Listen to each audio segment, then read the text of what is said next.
जीना न उसको आया न मौत रास आई, जीना न उसको आया न मौत रास आई, उठाने जनाजा उसी का सरकारी बारात आई, सरकारी बारात आई। मित्रांनो, कविता ही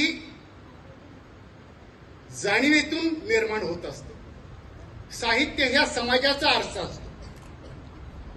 कवी लिहित असतो ज्या ज्या अनुभवातून, जाणीवेतून समाज मन त्या साहित्यातून आपल्याला स्पष्ट होत असतं। आणि अशाच पद्धतीने आम्ही चळवळीमध्ये काम करत असताना, मी तसा माझा पिंड चळवळीत, मी पॅन्थरच्या चळवळीमधून आंबेडकरी चळवळीमध्ये, फुले चळवळीमध्ये काम करणारं कार्यक्रम। या ठिकाणी व्यासपीठावर बसलेले आमचे जे साहित्य आणि राजकीय क्षेत्रातले गुरु आहेत, आदरणीय बापूसाहेबजी भोसले, आदरणीय मारुतराव घुले पाटलांच्या सहकार्यानं मी 97 ते 2002 या जिल्हा परिषदेचा सदस्य होतो। आजही सामाजिक चळवळीमध्ये मी काम करतो।